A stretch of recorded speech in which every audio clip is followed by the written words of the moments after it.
All right. Welcome, everyone. I'm Amberly Forrester, the Flow Coach, as it says on social media.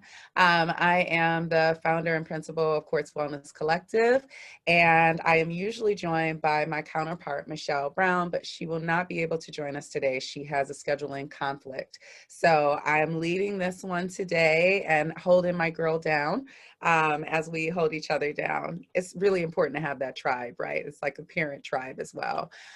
So speaking of parenting, we are talking about positive parenting today and what that all means. So I'm going to ask if anyone is able to turn your cameras on, please turn them on. I love to have the interaction with you, and it would be wonderful to see your faces and not just talk to myself. This is an interactive one, so I'm actually going to be asking you questions and not just presenting and talking at you, but talking with you, because this parenting thing is it's tough, right? Like in the description I have that it may be the most challenging but most rewarding job that we have. And so we want to get that right. So we're going to talk a bit about that today, and I'm going to share some tips with you that are proven tips and advice from positive parenting and all my positive psychology stuff. And we're just going to have some discussion because no one of us has all the answers, but together we'll help each other to be the best moms, I'll say, that we can be, because I don't see any dads on, but hopefully we'll have a few folks joining us as we get into this. So I'm going to share my screen with you and get started.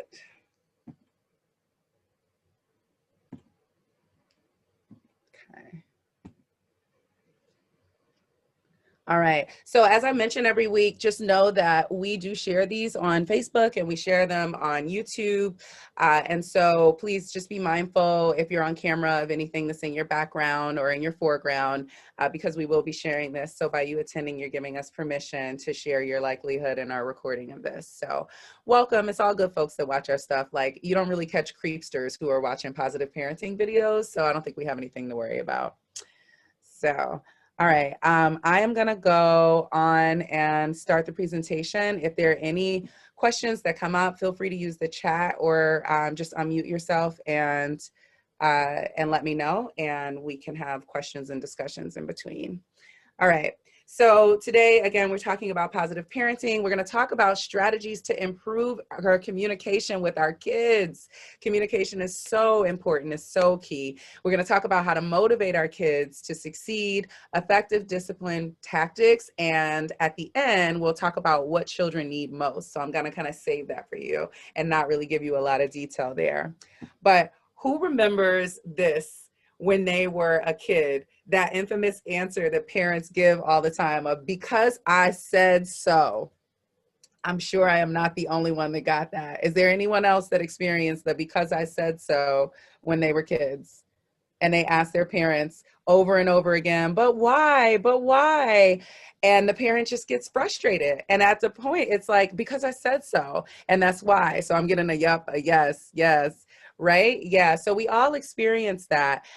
Yet in this day and age, our children are more exposed to information than ever before. And so where "because I said so" may have been the end of the conversation, we are leaving the space for our children to go somewhere else and get the answer. And if we don't tell our kids who they are and what they should do, then someone else will, right? And so we run that risk nowadays that our parents didn't really experience so much when we were younger. "Because I said so," and go sit down in the corner and have a seat was it. And that's where the conversation started. But it is just not that easy anymore. Hala says, yes, I used that last night, right? I mean, because sometimes it is going to be a "because I said so," because it is, you know, it's not a all versus nothing type of thing, but sometimes that is the right answer to give to our kids, right? But we're going to just talk a bit about a few other solutions in the communications portion of this, so stay tuned. All right, so positive parenting, and what is it? So ultimately, positive parenting is the continual relationship of a parent and child or children that includes caring, teaching, leading, communicating, and providing for the needs of a child consistently and unconditionally, right? Okay, so that is positive parenting, because there's parenting. Parenting is I gave you food, I give you shelter, now go sit in the corner and you're good, right? And like a lot of us knew that when we were growing up, there was this belief of, I'm going to skip ahead, but children should be seen and not heard, right? Yet as we evolve as human beings and as we evolve in our culture, our children are evolving as well. And so the ways that our parents parented us may not work. Those same tactics and strategies and that same approach, that style may not work for our children. Children are experiencing a lot now, like as if parenting weren't hard enough. Now we're parenting in a pandemic. Like a moment of silence for all of us, right? Because like as if it weren't challenging enough, we are now having to manage our own emotions, manage ourselves, and to manage our children. And so that can be quite challenging. We are having our children dealing with more stress and anxiety than they ever have before. And so the reason that Michelle and I decided to do this workshop today is just to give a bit of support and to provide also the space for us to have a discussion around what our struggles are. So I really do hope that you guys will chime in and have a little bit of discussion with me so that I'm not just talking to you. All right, parenting doesn't come with a manual, right? But it seems like it should, because it's like if there was a one size fit all solution for like the situations in parenting, then give them to us. So some of the things that I'm going to suggest may or may not work. I want your feedback on it, but they are things that research and studies have shown to work. And I wanted to share them with you because I find it quite interesting that these things aren't shared more, especially in communities of color. So positive parenting, it really helps children to develop autonomy by using effective communication and rewarding and encouraging positive behaviors. So that's a part of the goal. That's a part of the goal of what we'll be talking about today.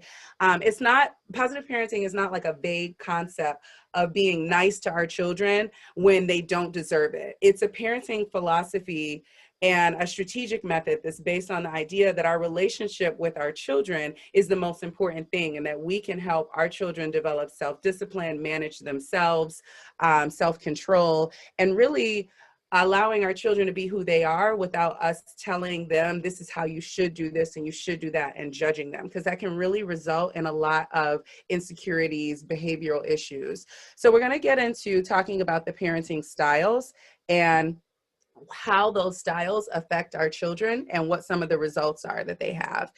So the four major parenting styles are permissive, authoritative, uninvolved, and authoritarian. Is anyone familiar with this? You can use the chat and let me know, or just kind of give me a head nod.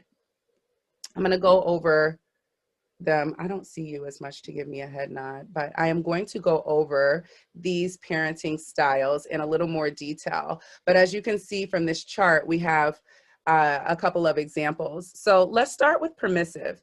A permissive parent is that parent that's like, kids will be kids, and they don't really enforce the rules and don't give out consequences often. Like the kid is doing something or they did something and it's just like, you know what, I am way too wrapped up in everything that's going on in my life, or I received a lot of discipline when I was a child and I just want to let my kid be free. There are different reasons for our parenting styles, but the permissive parent is the parent that usually takes on more of a friend role than a parent role. Hold on, I've got to let a couple more people in.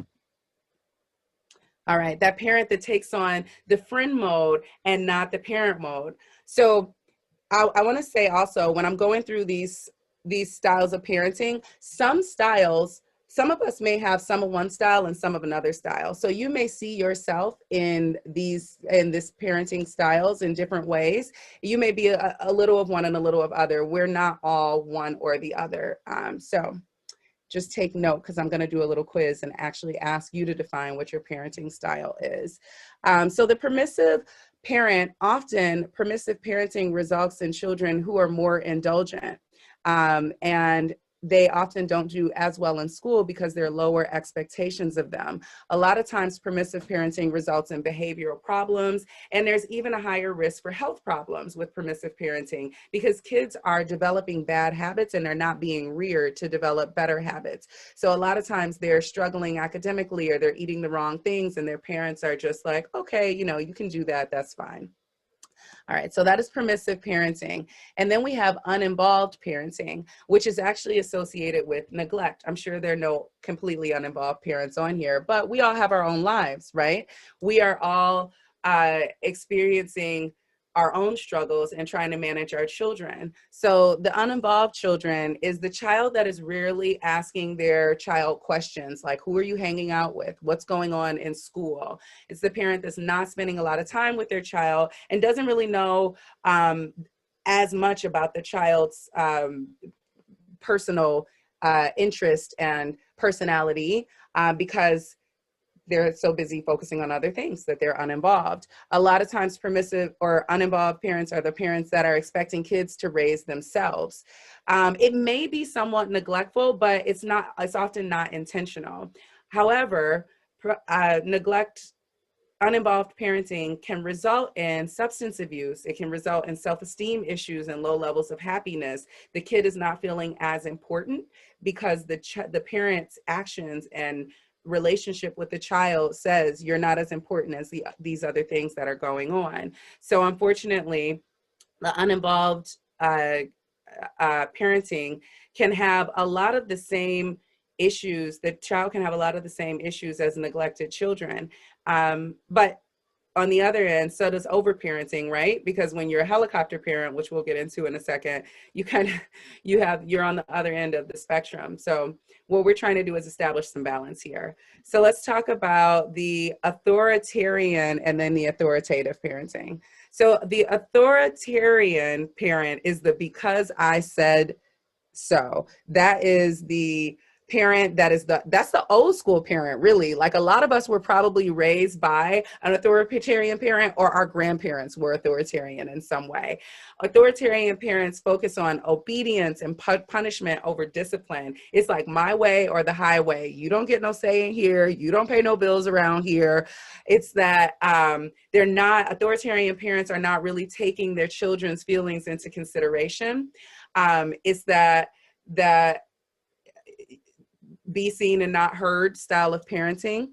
And it doesn't really help kids learn how to solve problems or become confident in their own abilities because it's just telling them what to do, right? And so that can result in self-esteem issues as well because they're feeling like their opinions are not valued.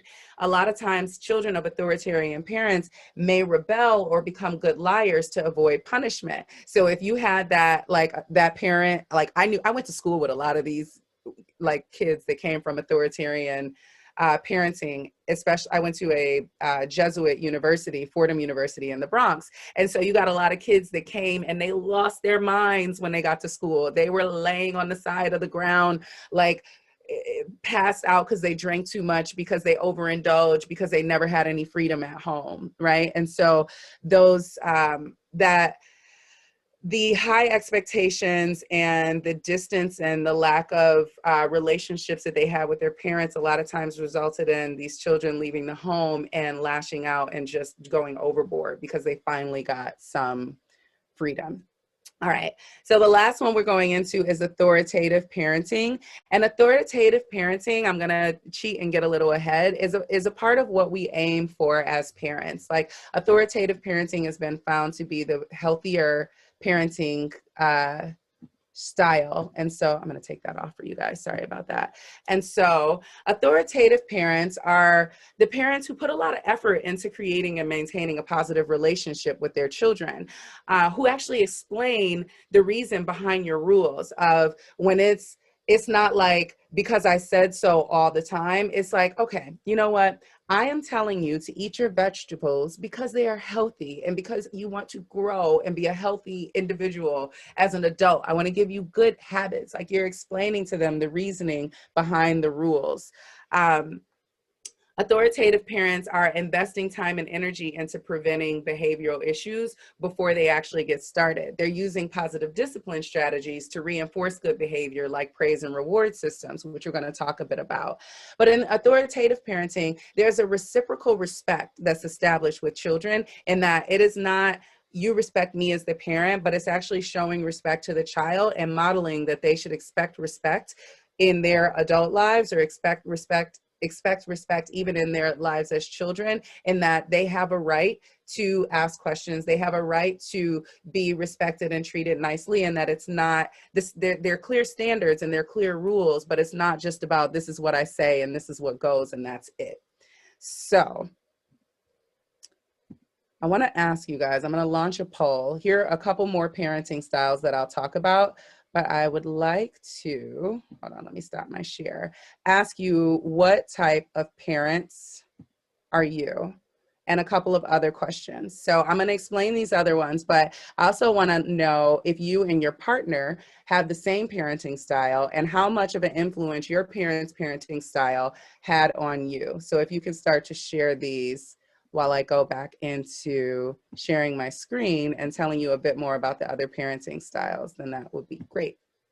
So main types of parenting styles, we went over those. But then there are also, here are these new parents, these tiger parents. Who knows? My kids go to school with, my daughter especially, goes to school with a bunch of tiger parents. And I almost drank the Kool-Aid.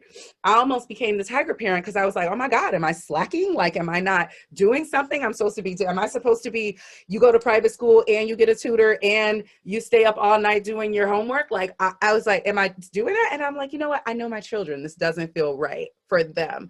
But tiger parents are those parents who are known for enforcing those rigorous routines, expecting nothing but the best from their children, and prioritizing academic success. Not necessarily a bad thing, just a thing. So this is a no judgment zone. And the poll that we're doing is, what do you call it? Is anonymous. So we cannot see who answered what. So be honest. Okay, attachment parents. So this is funny. My husband is a bit of a helicopter / attachment parent. Like I always said, if he could breastfeed, he would have for like 3, 4, 5 years. But attachment parents are the parents who really build the intimacy with their child, the co-sleeping, the baby wearing. They encourage good behavior. They're quick to respond to the kids' needs. And that gets a bit into the helicoptering sometimes, but the helicopter parents are the parents who are constantly intervening in their children's lives to prevent failures, who are overlooking their kids' weaknesses, and who are hovering closely and rarely out of reach for them. They're not allowing their children to solve their own problems. The positive parents are, we all, I'm sure, are positive parents in some way, valuing the daily one-on-one time with each of our kids, sticking to structured routines, and embracing positive discipline in lieu of punishment. And then the outsourcing parents. Now this is, I will say this too, this is also me, I need to take this poll myself. Hiring others to train and care for your kids. Rely on professionals and strive for perfection. I'm a business owner and busy, so where I cannot be there for my children all the time, which I would never want to be because I really believe in freedom for a child, I do have a second mom, as I call her, our nanny or sitter, whatever you want to call her, that is really, really helpful around our household, and is someone that I know loves my children dearly and will help to take good care of them when I'm not around. So let's see what you all responded. And if I can invite you, I'm going to stop sharing for a second as well. If I can invite you to someone speak up on your parenting style and just share with me a bit of what your reasoning is around that and what that looks like in real life. We have 88% of us are identifying as authoritative parents, authoritarian 25%. That's because I said so, and that's it. I hear you, girl. There's the permissive.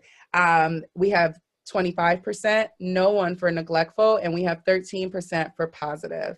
All right, so will somebody speak up? Hey, Onika, welcome. Welcome. I was eating lunch. Oh, no worries. Do you want to tell us about your parenting style? I will. Hi, ladies. So this was cool. I was happy to jump on this during lunch. I took a assessment. It's called a Healthy Needs Assessment for a Child right after Leia was born. It was based out of a group in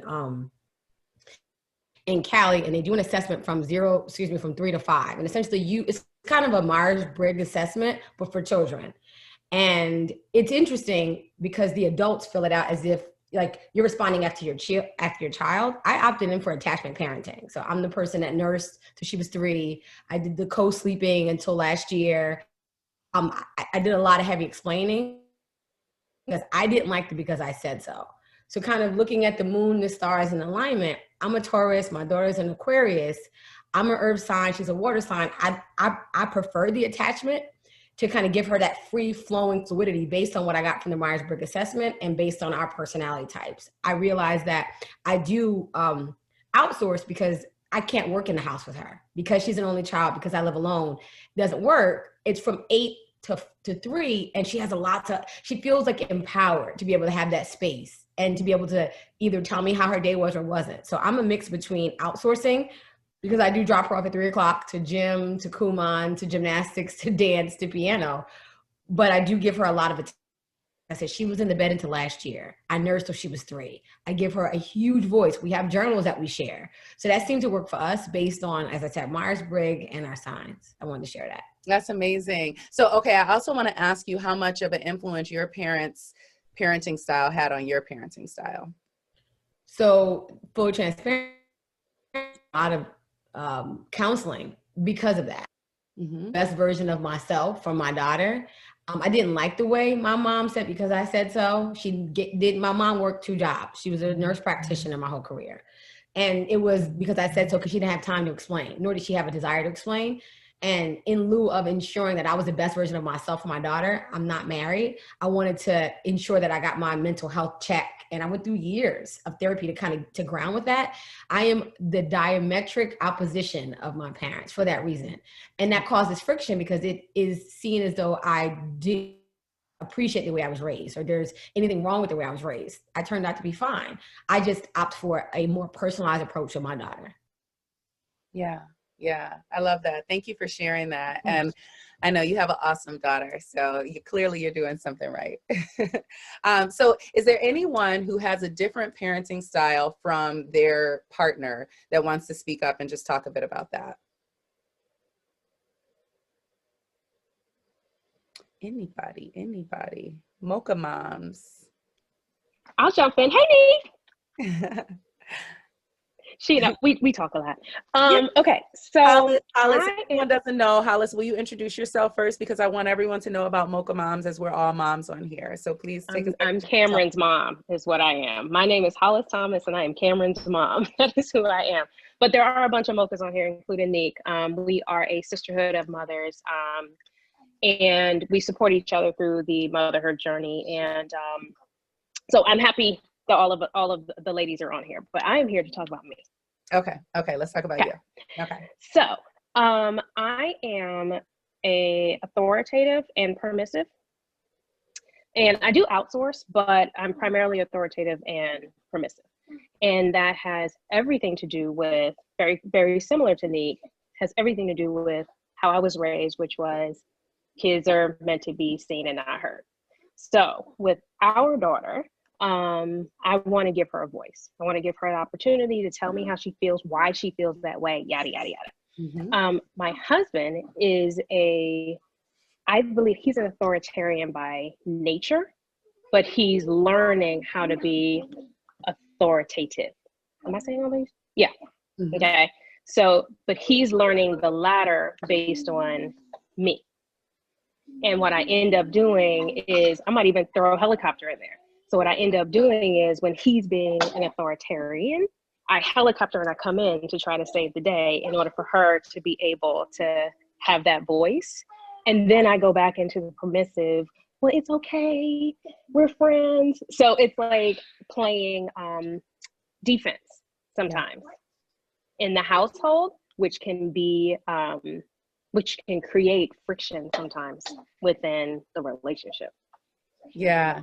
So thank you for sharing that, because what I hear is what so much of research says is that by having 2 different styles, it actually gives the children balance in a way. And so you are adjusting to the energy that your husband's giving off, so that your child is Cameron's ultimately getting like the best of both worlds. So yeah, but it can cause friction, right? Because so I'll share, my husband is a bit of a helicopter parent, and I have to remind him stop doing everything for the kids. Like, let the kids do things for themselves. And it's out of his love and compassion and care for the kids that he's like, well, I got him, I'll do this. And, you know, I think his parents were a lot like that as well. And so that's the kind of parenting that he is. But I grew up as an only child in a single parent home, and see how important it is to also let kids learn how to do things on their own, because it does make them more confident and give them more problem solving skills. Right. So, okay. So I want to let you all know what the results, the poll results were. So 25% of us said that we had the same parenting style as our partner. 38% of us said, no, we don't. And then 38% said kind of. And then in terms of the influence of our parents' parenting style on us, 25% said no influence at all. 50% said, one, I notice myself sounding and acting like my parents sometimes, which is always funny. And 25% said, I notice and sounding myself acting like my parents often. And the other, 0% said my parenting style is just like my parents. So very interesting. Kimberly, I see you, you put yourself on camera, which I love. Hey girl, hey, do you want to jump in and chime in and say anything before we move on? Sure. Hey, Mochas. Yeah, so about that last one with your, whether you see your parents, and move us over, now I can't see you guys with the poll in the way. Oh, sorry about that. That's me trying to get it off the screen. Okay. That's the last one. Is your spouse similar to your parents? I don't like sound like my mom or anything like that, but I was apprehensive to say not at all, because I do think it influences what we do. My upbringing was mom, a single mom of 2 kids. Me and my older brother lived in her mom's home, my grandmother, who was authoritarian, okay? And so she was still my mama's mama, and also dabbling in, whether I can go to the party that my mom said I could go to, because, she's in earshot. So as I'm listening to what I am and what I think my mom was, because she felt as though, her wings had been clipped. So she let us fly, kind of deal. But it wasn't a neglectful situation. So I don't feel like I sound like my mom, but I have to think that a lot of it still influences what I do. And in terms of the poll, I also am, it wasn't authoritative. So we have a discourse. It's, I'm very clear about why I'm saying what I'm saying. And then I also want her feedback, because Elle has said things like, Mommy, can I tell you something? And I always want her to be able to tell me stuff. So I'm like, sure, sweetheart. And one of these times, it took 4 or 5 times to get upstairs for bed. And she says, will you stop yelling at me? And I said, sure, honey. But I was like, well, will you listen? I was like, sure, honey. But why why are you asking me that? And she's like, because it makes me feel lonely. Like when you yell, it makes me feel lonely. And I'm like, come on, little girl. Cause I don't think adults identify what the feeling behind the thing is. Yeah. So I'm big on that. With her. We've chosen a school that is raising whole humans and has immediately changed their curriculum to include anti-racism stuff and just being change makers. And I want what she's getting at home to mirror what I've chosen to send her into every day for the next, she'll be there 9 years. So what school is she? Where is she? So I'm not in Bergen, I'm in Essex. She's at Farbrook. It's called Farbrook School in Short Hills, New Jersey. Give it a check out. It's an amazing program. They're called Progressive. They call themselves a Progressive Education. Mm-hmm. So, there's that. I do think my husband and I differ in some ways. I have a very even keel kind of girl. Hollis and I have shared this over the course of quarantine with all the awesome programs we've had to just be able to share and talk as moms dealing through all this and wives. And but she was very emotional during quarantine in terms of we'd go see the neighborhood kids and she wouldn't want to leave them. I haven't seen anybody my age. And so she'd be crying and that kind of stuff. And I felt like she's been home 3 months too. She can get that. It took her 2 months to be like, hey, Mommy, when am I going back to dance? Or when am I going back to class? And my husband was off that, like, no, get that together. So I think, yeah, in some ways I will give her space. I want her to still be big and feel things. I'm not going to say stop crying. I don't think that that's at all healthy. So in those regards, we differ. Yeah. Yeah. Your child is experiencing the both, right? But then also clearly how old is your child? She's 5. Elle is 5. 5 years old to be able to express herself like that is amazing. That's really good. Pat on the back, Mom. Hey. Yeah, because you're right. There are a lot of adults that cannot fully express themselves or identify with what their emotions are. So again, a part of that's a part of what is identified as a pro to authoritative parenting, that children are able to better express themselves and be more self-assured because they were able to express themselves and they were listened to as children, or as, in their childhood. Okay, I'm gonna go back in and share a couple more screens with you. So we'll get into the nitty gritty of why we're here now. Your children are not your children, but they come through you, but they are life itself wanting to express itself. I love this quote by Wayne Dyer because it just talks about how we cannot, how we don't take ownership of our children and make them, they're not little mini us. Like that would be like coming from a place of our ego, but they're their own person. And we want to help them ideally learn to express themselves and learn to be confident in who they are. So the improving communication in our kids, this cracked me up. This children should be seen and not heard, because the kid's face is like, wait, what? Like kids aren't even used to hearing that anymore. So I don't even know if we can like say the same things our parents used to say.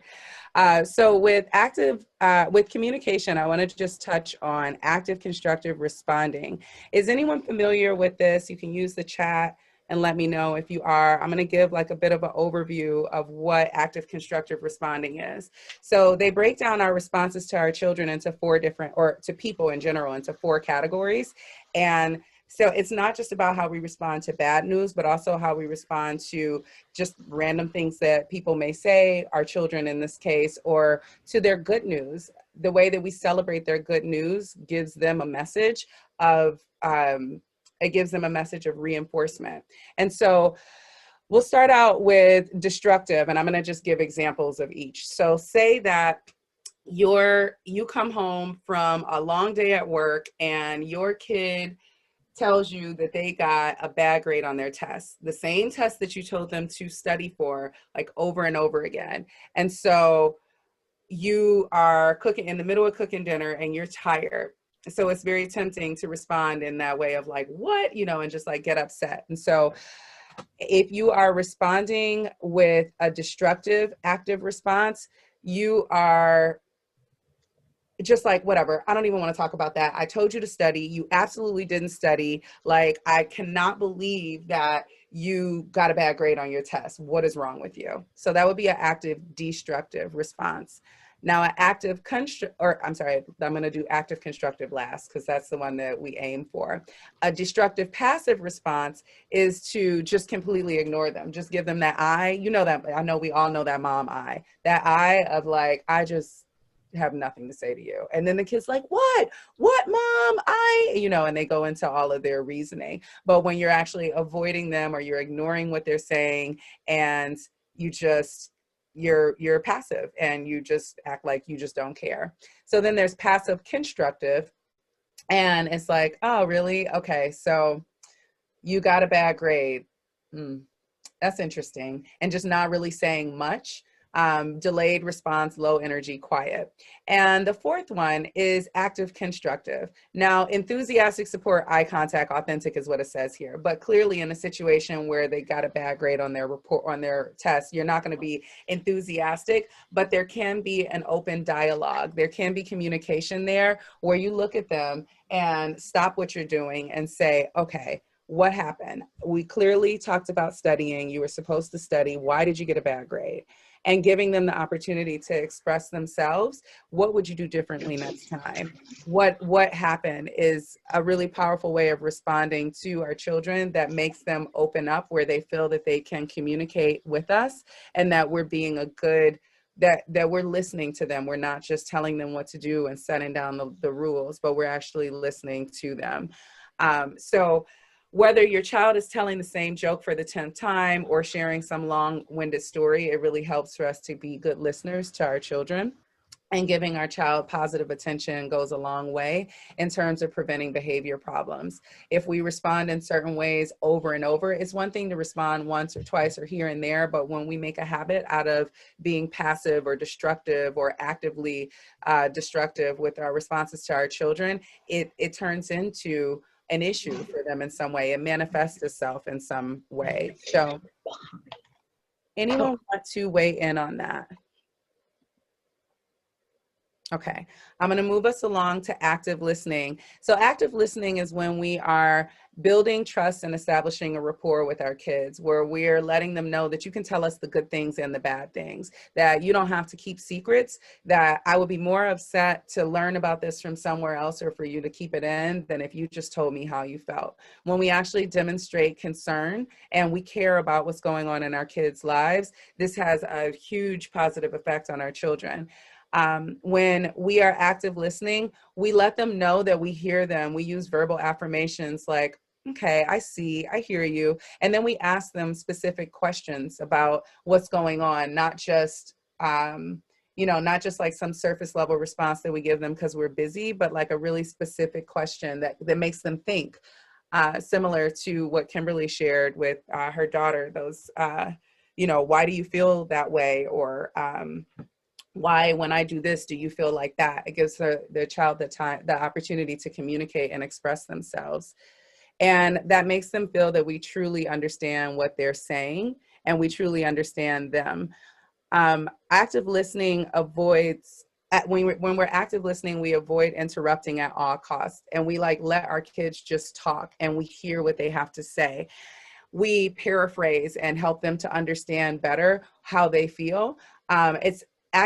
With our children, parenting is a lot like coaching. So like a lot of you know or don't know that I'm a coach. I'm a life coach and a business coach. And so I use a lot of paraphrasing with my clients to make them feel heard and to help them fully express how they feel, or maybe even point out something or bring out something more than what they actually said in their words that I caught behind their story or what they were sharing. But waiting to disclose our opinion is key. With our children, not just giving it to them right up front and right away and stifling their own expression, but waiting to say it a bit later can really go miles with our kids because it lets them feel that they can communicate with us. All right, so I'm going to try to breeze through these other ones because it's 1:12 and we only go until 1:30, but I hope you're finding value in this. Motivating our children to succeed. So the main thing with motivating our children to succeed is how we make them look at the things that are happening in their life. Are they learning or are they judging? So in positive psychology, which is my area of study, so much breaks down to if we are learning from what we're experiencing or we're judging. If we have a growth mindset and we say we can learn more, we can do more, we can, even though I didn't do so well, or even though I failed, I am not a failure. The judging path, the fixed mindset would be, I failed, so I'm a failure. And then that results in just a lack of self-belief and autonomy and the lack of confidence. Looking to blame someone, not being held accountable. These are all things that can happen when we are more judgmental. And so that often makes us lose motivation, right? And so with our children, we're ingraining this in them, and this can follow them, unfortunately, throughout their lives and take a lot of breaking. Like there are a lot of us, oh, Onika, I'm glad you were here. Thanks for coming. I think you may have jumped off already, but we love Onika.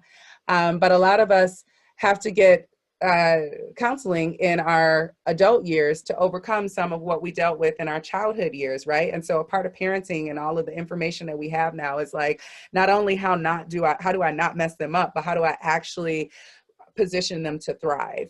And so when we teach them that they have a choice and they can look at life and the things that happen and that they can learn from them, then they have a growth mindset. And if anyone's familiar with Carol Dweck, she's the leading researcher in growth mindset. She has a great book out. She's a professor, but she talks about the importance of children recognizing that there's room to grow and learn more, not acting like, and even adults too, not just children, but not acting like they know everything, being motivated to be curious. Curiosity is a beautiful thing about children, and sometimes we can stifle our children's curiosity by judging them or not really fully responding to them and communicating with them. So we want to encourage them to learn. We want to encourage them to be curious. If something happens, not just saying the other person was wrong, like, and automatically siding with them, but really helping them to take a step back from a conflict and look at what happened, what's useful, and what do you want? Like, what do you want out of this? How did you want that interaction to go? What can you learn from what happened to you? And what do you think, how do you think the other person feels? So, if the shoe was on the other foot, how would you respond? And then thinking ultimately what's possible and what are your choices moving forward and what's the best thing to do now. Ultimately, that learner path motivates the children to continue to grow and to move forward, and to know that even if I didn't do something right this time, or even if I did do something right this time, there's still so much more to learn. There's so much more to life. And so very important for our children. Anyone want to weigh in on that? Learning or judging? Would you say that if you can use the chat or unmute yourself, would you say that you are yourself a learner or a judger? And how does that in turn affect your parenting?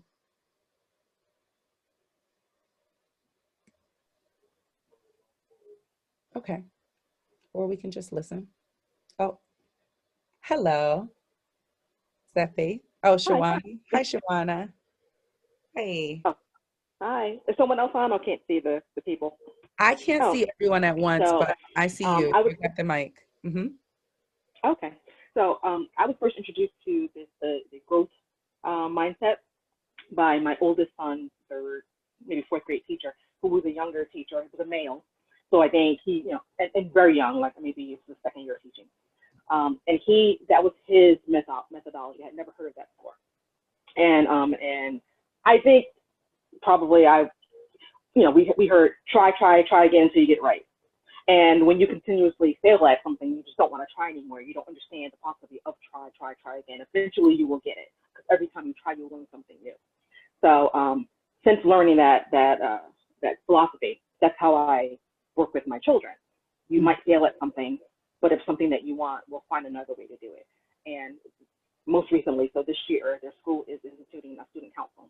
So I'm encouraging both of them to run for student council. I have a third grader and I have a ninth grader. And we chose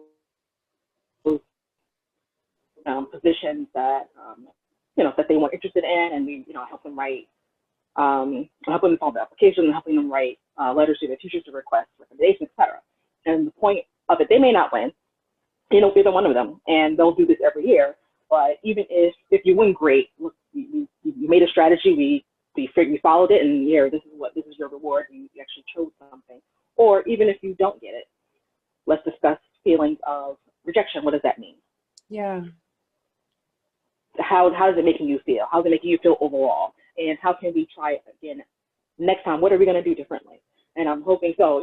Based on those two outcomes, I'm just thinking, okay, if they don't win, they'll be upset. But that's a learning lesson. And versus if they do win, look, this is what happens when you plan and you're motivated, and you set forth a plan for a goal to reach, and you get it. This is how that feels, and you did it. No one did it for you. Yeah. You were doing this yourself. I'm just here to help you make sure that your requests are grammatically correct and make sense. And other than that, I'm not doing anything. This is all you. Yeah. So this is how I'm trying to approach everything I do with them, so that even if they do fail, it's not a failure based on you're not a failure. It's just that this particular situation did not work this time. Next time will be different.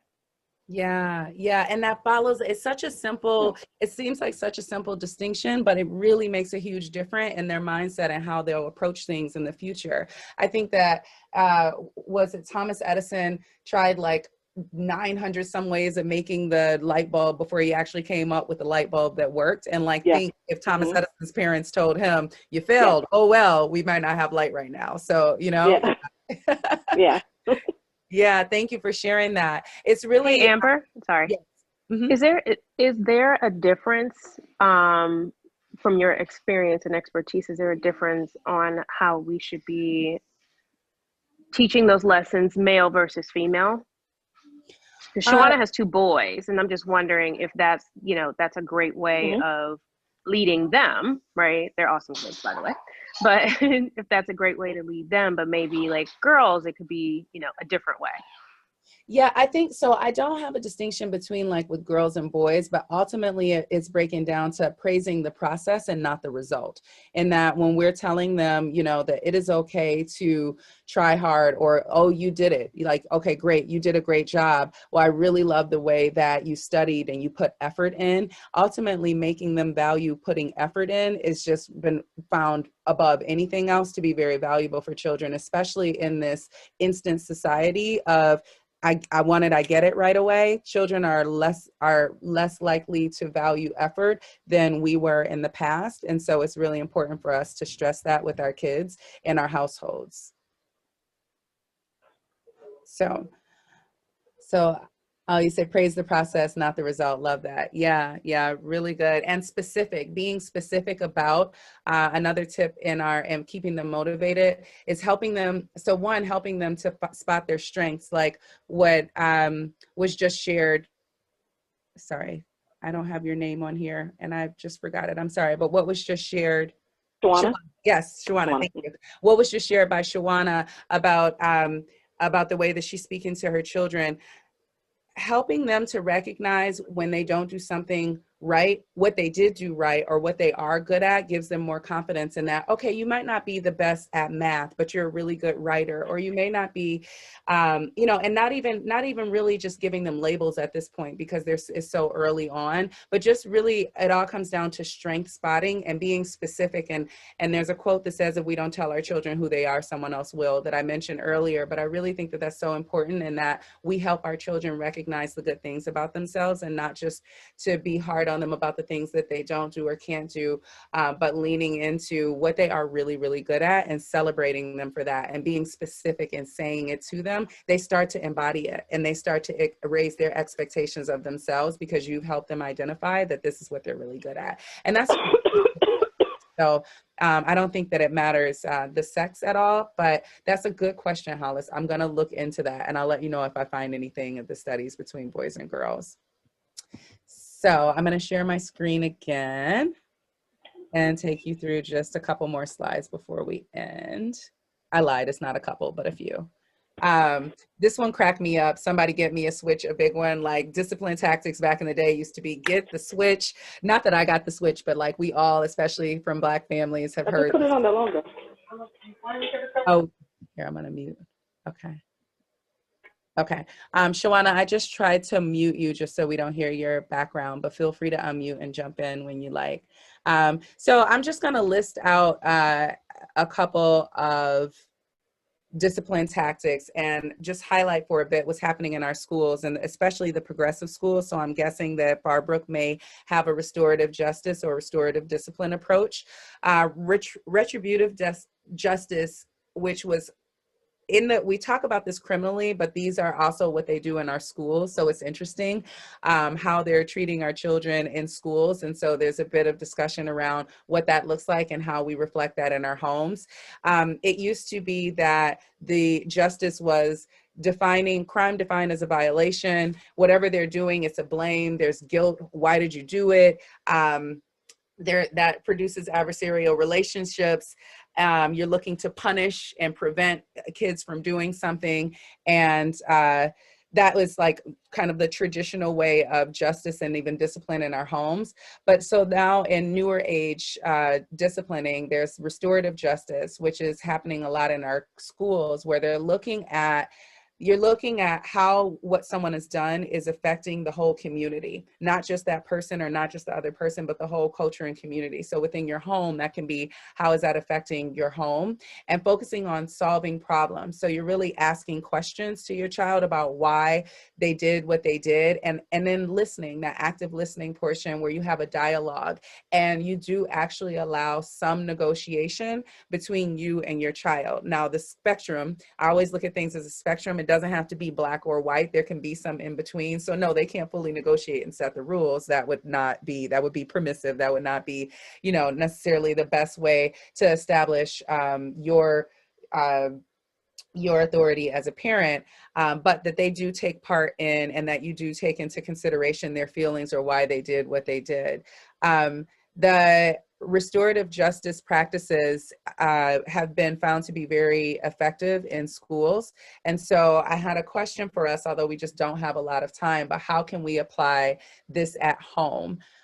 So I'll cheat and ask anyone who wants to chime in to unmute themselves and chime in. But we want to set boundaries and not just tell our children what not to do, but tell them what to do. A lot of times we discipline our kids and we say, don't do that. Okay, so don't do that. But what should I do instead? Like when our children are younger, they don't always know what the answer to that is. And sometimes they don't make the right decision just because they just didn't know what to do. So it really is very helpful when we offer alternatives or suggested alternatives to what they did and give them some direction.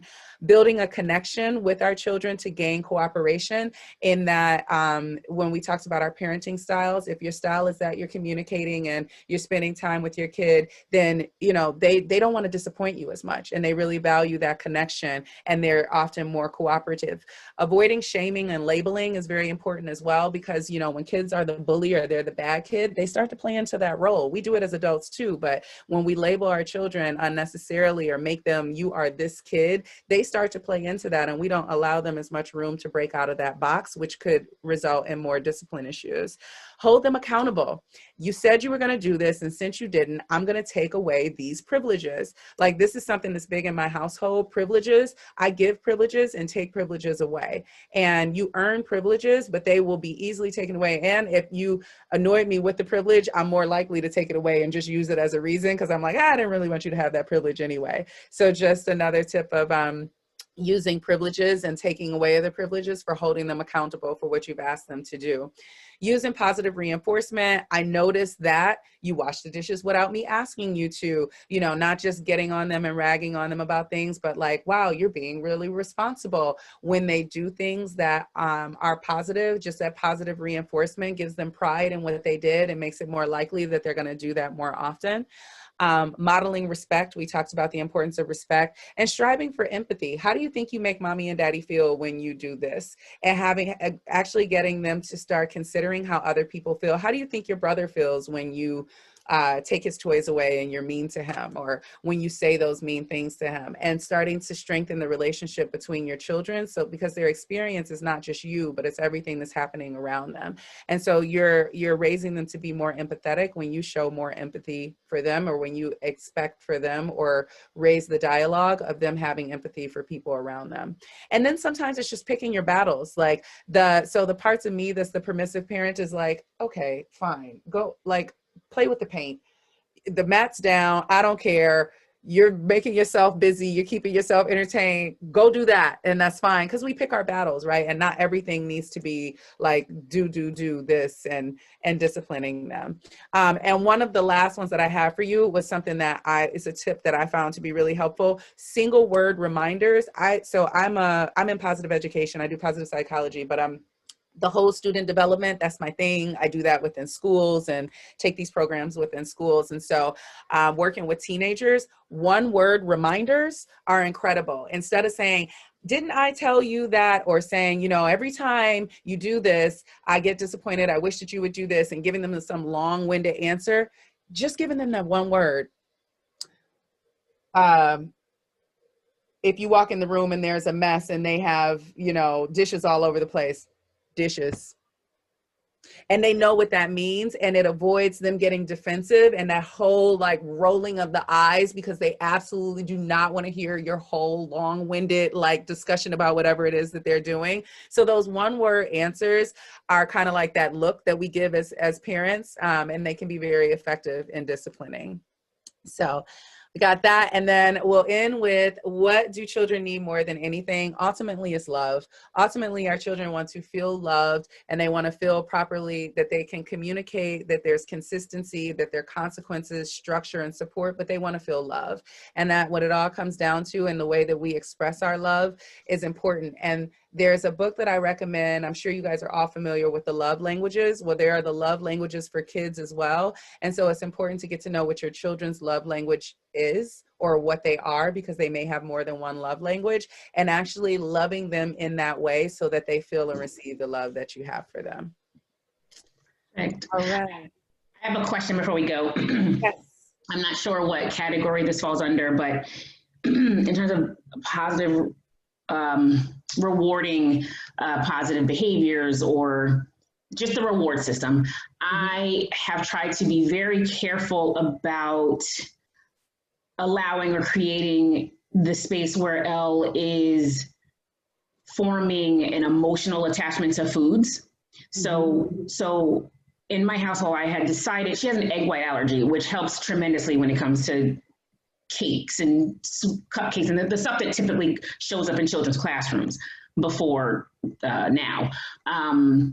So that's one thing. But then I also made a decision about no added sugars. She had what came naturally in things, but if it was like sugar added, we pumped the brakes on that for a very long time. Here in the last year, with advice from her dentist, she gets to have some things, including ice cream. And even when she's being allotted that, based largely on having had a healthy meal or days of healthy meals, I just don't want her to end up associating like happiness with like sugar. So, but if you've done all your things, like if she ticked all her boxes, she's like, Mommy, I ate all my dinner. Mommy, I made my bed this morning and brushed my teeth. Can I have dessert, please?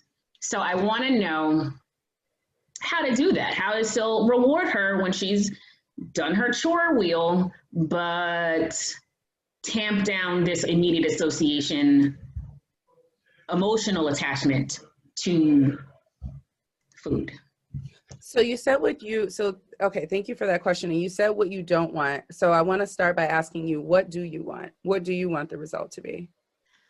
I just want her to have a healthy relationship to all foods. Like I knew that I needed, it couldn't have always been no, because when she gets out and is able to make her own decisions, now she's eating everything out. So I want her just to have like a healthy thought process and relationship to foods. I would like that when she's older and out in the world to not be like, I'm sad today, let me go on and eat this gallon of ice cream. Mm-hmm. I would just like for it to not develop an unhealthy attachment to it. And so do you feel that you've at some point had an unhealthy relationship with food that she could be modeling in some way, or is this her own English? No, no is the answer. Okay.